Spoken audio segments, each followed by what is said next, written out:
El misterio del idioma vasco de 10.000 años acaba de resolverse, y la respuesta está reescribiendo silenciosamente la historia europea. En una estrecha franja del Pirineo occidental, todavía hay gente que habla un idioma sin parientes conocidos en ningún lugar de la Tierra. Durante generaciones, los lingüistas lo llamaron irresoluble. Luego, entró en escena el ADN antiguo, y la señal que regresó no debería haber existido. Algo borrado de todas las demás poblaciones de Europa hace 4.000 años seguía allí, intacto, latiendo bajo la piel de un pueblo vivo. Lo que los científicos encontraron a continuación derriba casi todo lo que dicen los libros de texto sobre quiénes son realmente los europeos. La línea de tiempo rota. Aquí es donde se pone extraño. En marzo de 2019, un equipo liderado por Olalde, junto con David Reich en Harvard y Carles Lalueza Fox en el Instituto de Biología Evolutiva de Barcelona, publicó un artículo en Science titulado «La historia genómica de la península ibérica durante los últimos 8.000 años». Habían secuenciado 271 genomas ibéricos antiguos. Los habían comparado con miles de muestras modernas. Y enterrado en los resultados había un hallazgo tan preciso que se lee casi como un arma homicida abandonada en la escena.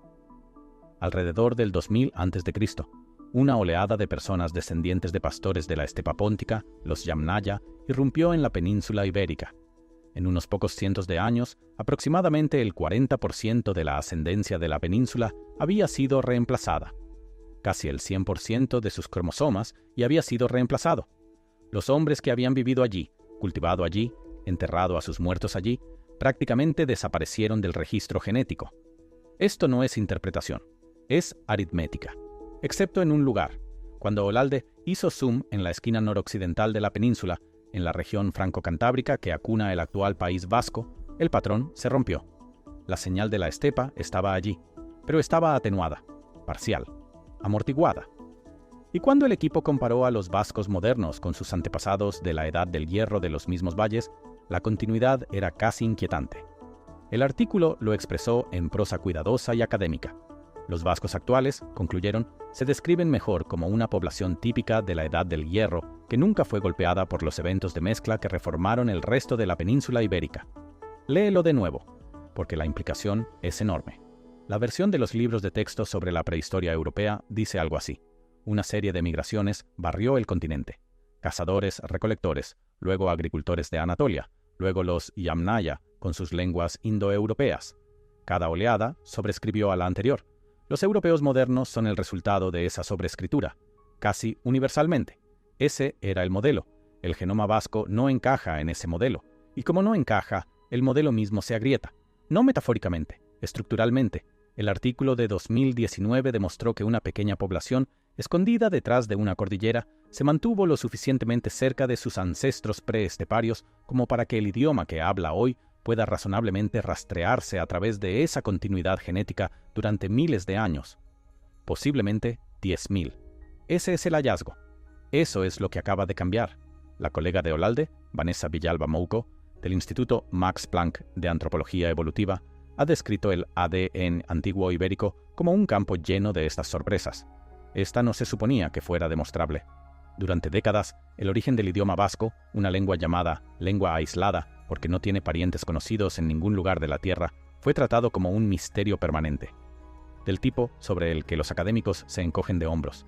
Y luego, en un solo número de Science, una máquina del tiempo biológica entró en la sala y respondió a la pregunta sobre la que la lingüística había capitulado. Pero esto es lo que casi nadie te ha dicho todavía. El estudio no solo encontró continuidad, encontró la geografía exacta de dónde se detuvo la oleada entrante. Y una vez que ves dónde se detuvo, toda la historia de Europa luce diferente. Piensa en lo que ese replanteamiento le hace a cada libro de texto ya impreso. Durante un siglo, los lingüistas históricos discutieron sobre el euskara de la misma manera que los astrónomos discuten sobre una estrella cuya galaxia madre no puede ser identificada.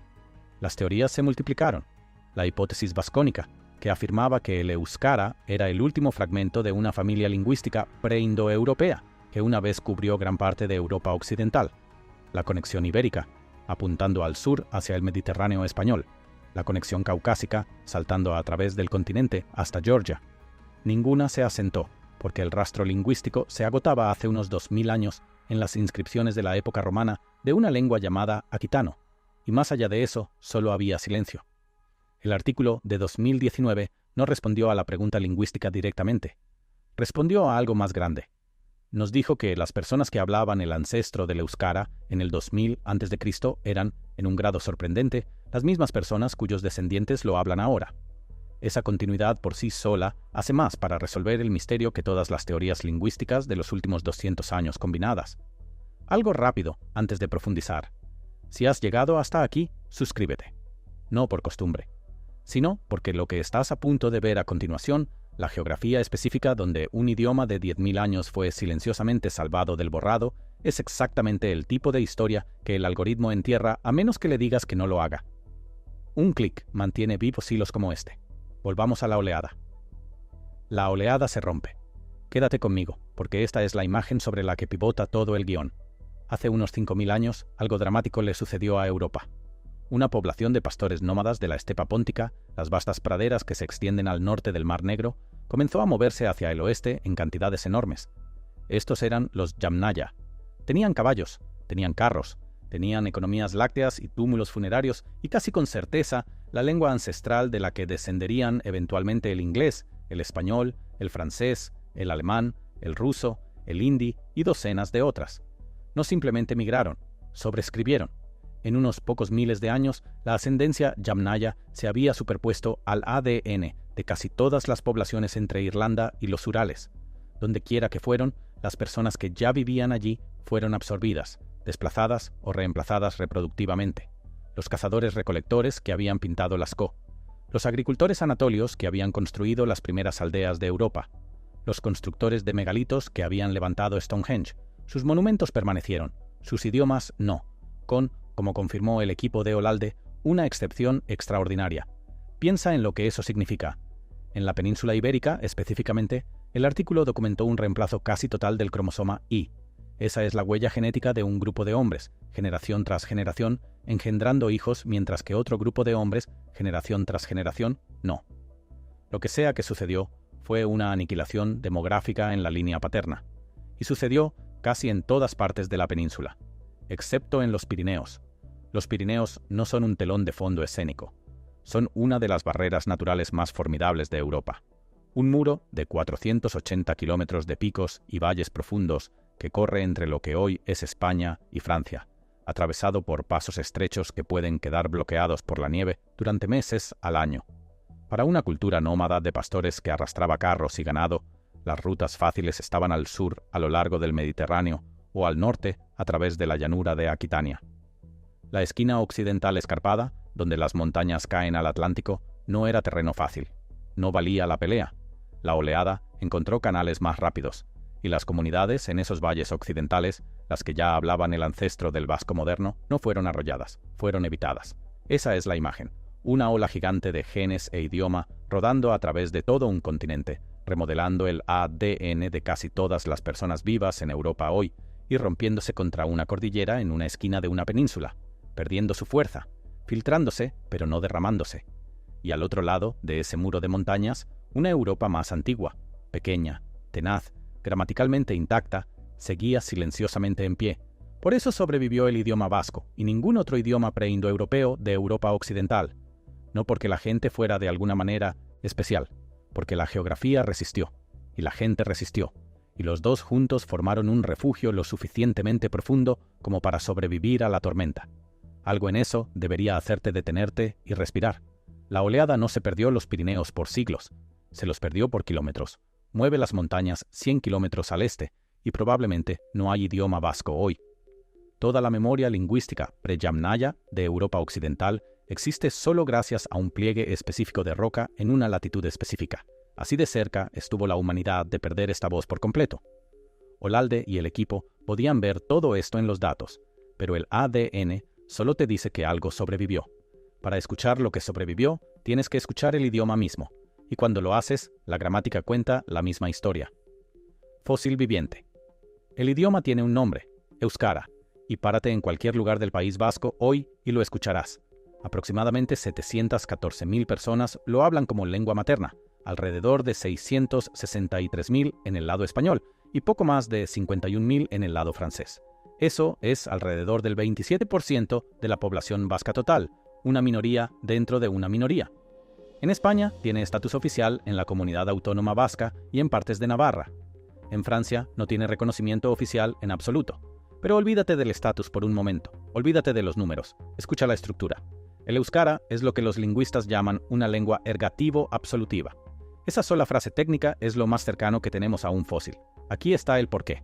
En inglés y en todos los idiomas indoeuropeos desde el islandés hasta el bengalí, el sujeto de una oración se trata de la misma manera, ya sea que el verbo actúe sobre algo o no. El hombre caminó, el hombre vio al niño. En ambas oraciones, el hombre es el sujeto, y la gramática lo trata de manera idéntica. El euskara no funciona así. En euskara, el sustantivo cambia su forma dependiendo de si la acción afecta a algo más. El hombre que ve al niño lleva un marcador gramatical diferente al del hombre que simplemente cae. Ese marcador, una terminación de caso adjunta al final del sustantivo, se llama ergativo. No tiene equivalente en ningún idioma de los alrededores, ninguno, ni en español, ni en francés, ni en italiano, portugués, catalán, occitano o inglés. Tienes que viajar al Cáucaso, a partes del sur de Asia, a ciertas lenguas indígenas de las Américas para encontrar el patrón. En Europa Occidental, el euskara está solo. Esto no es una peculiaridad. Esto es un fósil estructural. Es la gramática de un mundo que existió antes de la expansión indoeuropea. Un mundo cuyos otros idiomas fueron tragados tan completamente que ni siquiera sus esqueletos sobrevivieron, excepto aquí. Y va más profundo. El euskara es aglutinante. Construye significado apilando sufijos sobre una raíz, de la manera en que lo hacen el turco y el finlandés. El artículo definido no es una pequeña palabra colocada delante de un sustantivo. Es un sufijo pegado al final. Toda la arquitectura del idioma opera sobre una lógica sin equivalente indoeuropeo. Piensa de manera diferente. Estaba pensando de manera diferente hace 10.000 años. Sigue pensando de esa manera hoy. Mientras tanto, el vocabulario cuenta una historia más silenciosa. El euskara está lleno de préstamos del latín. La palabra para libro, liburu, es claramente romana. Docenas de palabras cotidianas llevan las huellas de idiomas que llegaron mucho después de que el euskara ya fuera antiguo. El vocabulario se adaptó. El esqueleto nunca lo hizo. Una gramática, como te dirá cualquier lingüista, es la parte de un idioma que cambia al final, la parte que lleva la memoria más profunda. Esa memoria es lo que los datos de Olalde encontraron en el genoma. La misma historia. 2 archivos, uno biológico, uno gramatical, contando la misma verdad al mismo tiempo. Los Pirineos protegieron a un pueblo. El pueblo protegió un idioma. Y el idioma todavía está cargando, sílaba por sufijo por marcador ergativo. La lógica de una Europa que existió antes de que comenzara la Europa que conocemos. No puedes caer en la Europa pre-Yamnaya. No puedes viajar en el tiempo para escuchar cómo hablaba la gente. Pero cuando una niña en un pueblo de Guipúzcoa dice Gitzonak, Haurra ikusten du, el hombre ve al niño, con esa fuerte terminación ergativa en Gitzón, está ejecutando, en vivo y en voz, alta, un movimiento gramatical que sus ancestros lingüísticos estaban haciendo antes de que se construyeran las pirámides, antes de que la rueda llegara a Europa, antes de que la agricultura llegara a la costa atlántica, y este fósil viviente casi no llegó al siglo XXI, porque los Pirineos solo protegieron al euskara de un tipo de violencia. Un tipo diferente vino por él desde adentro. El silencio de Franco. Aquí es donde la historia deja de ser sobre montañas y comienza a ser sobre personas tratando deliberadamente de cerrar la ventana. En 1939, después del final de la Guerra Civil Española, el régimen de Francisco Franco prohibió el vasco en las escuelas, en la vida pública, en los medios, en los libros impresos, en las señales de las calles, en los registros bautismales. Los padres eran multados por hablarlo a sus hijos en público. Los maestros enfrentaban prisión por enseñarlo. Durante una generación, un idioma que había sobrevivido a los Yamnaya, a los romanos, a los visigodos, a los moros, a la Reconquista y a los ejércitos napoleónicos, de repente no estaba permitido existir a la luz del día. 10.000 años de continuidad, detenidos, por un decreto, dentro de una sola vida humana.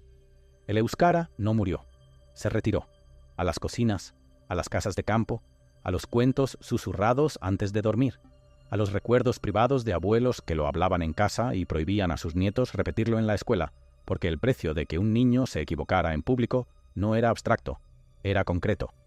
La represión de Franco no mató al euskara, pero se acercó más que cualquier cosa que los 10 milenios anteriores hubieran logrado.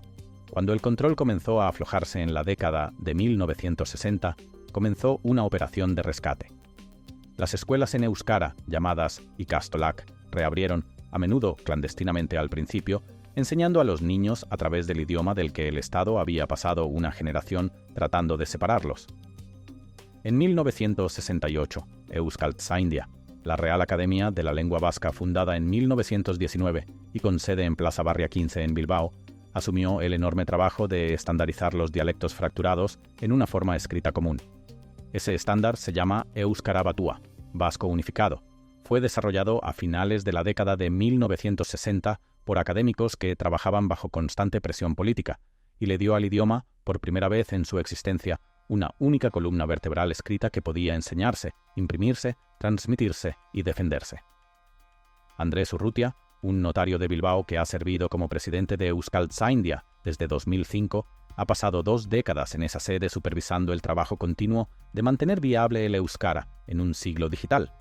La academia publica diccionarios, estandariza nombres de lugares, asesora a los gobiernos vascos sobre política lingüística. Es, en efecto, el equipo legal de un idioma de 10.000 años. En el lado español, los resultados han sido reales. Los gobiernos regionales han financiado escuelas de inmersión, televisión en euskara, señalización pública bilingüe, protecciones legales. Las cifras de hablantes entre las generaciones más jóvenes se han estabilizado y en muchos lugares han crecido. Si caminas por las calles de Donostia San Sebastián hoy, escuchas euskara de adolescentes, no solo de abuelos. Eso no es accidente, es infraestructura. Fue construida, pero ahora cruza la frontera. En el lado francés, el euskara no tiene ningún estatus oficial. Ninguno. Ningún programa de inmersión financiado por el gobierno. Ninguna protección legal. Ninguna transmisión estatal. Los 51.000 hablantes vascos franceses dependen casi por completo de redes de voluntarios, escuelas privadas y transmisión familiar. Y la pérdida del idioma, a diferencia del genocidio, no se anuncia a sí misma. Sucede silenciosamente, una generación a la vez, mientras los niños crecen eligiendo el idioma de mayor oportunidad económica sobre el idioma de sus abuelos. Aquí está lo que el hallazgo de 2019 hizo imposible de ignorar. Cada niño en el lado francés de los Pirineos que crece sin euskara no está perdiendo un dialecto regional o un encantador recuerdo familiar. Está perdiendo un hilo de 10.000 años que los Yamnaya no lograron cortar, que los romanos no lograron cortar, que Franco no logró cortar, dentro de una vida que está a punto de decidir si se corta ahora. Y eso nos lleva a la parte de la historia que nadie quiere escribir, el archivo final. Lo que está en juego se extiende mucho más allá del País Vasco. Si el euskara desaparece, la humanidad pierde algo que no puede ser reconstruido ni recuperado. No un dialecto, no una variación regional de algo más grande, sino la única voz superviviente de un mundo lingüístico que una vez se extendió por toda la Europa pre-Yamnaya. Un mundo cuya gramática de otro modo no sabríamos nada. Un mundo cuya lógica de otro modo no tendríamos manera de escuchar. Piensa en lo que esa oración realmente dice. Cada libro de texto de gramática jamás escrito sobre las lenguas indoeuropeas tiene un contrafactual escondido dentro. La pregunta de cómo habrían sido los idiomas europeos sin la expansión esteparia. El euskara es lo más cercano que tenemos a una respuesta. No una reconstrucción, no una hipótesis. Una respuesta viviente. Una voz aún respirando, aún conjugando, aún terminando oraciones con un marcador ergativo que precede a todas las guerras registradas en la historia europea. Piérdelo, y la respuesta se oscurece, permanentemente. No hay segunda copia. Hay aproximadamente 714.000 personas. Eso es todo. Ese es el archivo completo. Y aproximadamente 2 millones de personas en la misma región han crecido sin acceso a él, debido a una cadena de violencia histórica que comenzó en 1939 y todavía está abriéndose camino a través de la población. El estudio de 2019 le dio a este idioma una historia de origen digna de su rareza. 10.000 años de continuidad, escritos tanto en el genoma como en la gramática de un pueblo que por razones en parte geográficas y en parte tenaces simplemente se negó a desaparecer. Olalde en Barcelona, Reich en Boston, Lalueza Fox en el Instituto de Biología Evolutiva, Villalba Mouco en el Instituto Max Planck. Docenas de colaboradores en universidades europeas han entregado colectivamente al mundo un regalo que no esperaba. La prueba de que la voz continua más antigua de Europa todavía está aquí, todavía hablando, todavía enseñable. Lo que hagamos con ese regalo es ahora la única pregunta que importa, no solo para los académicos en Barcelona o Boston, sino para todos los que hablan algo en absoluto, porque una vez que un archivo viviente tan antiguo se silencia realmente, nada puede traerlo de vuelta. La puerta que cerró el estudio fue el misterio de dónde vino el euskara. Resuelto. La puerta que abrió es la que está frente a nosotros, la que pregunta si esta generación, la primera generación en la historia que realmente sabe qué es el euskara, de dónde vino y cuán improbable ha sido su supervivencia, será la generación que lo deje ir. 10.000 años es un número casi imposible de sostener en la mente. Imperios que se sentían permanentes se disolvieron en siglos.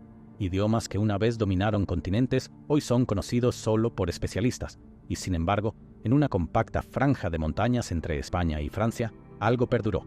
No porque estuviera protegido por el poder o el prestigio o la maquinaria de ningún estado, sino porque las personas que lo llevaban, genética y culturalmente, simplemente nunca lo soltaron por completo.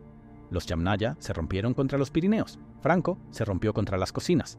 La pregunta es, ¿qué se rompe contra nosotros? Si esta historia te golpeó de la manera en que me golpeó cuando leí por primera vez el artículo de 2019, haz una pequeña cosa.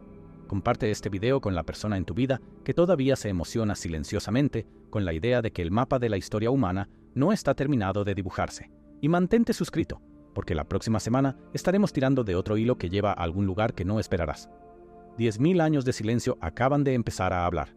Lo menos que podemos hacer, ahora que finalmente sabemos lo que estamos escuchando, es escuchar.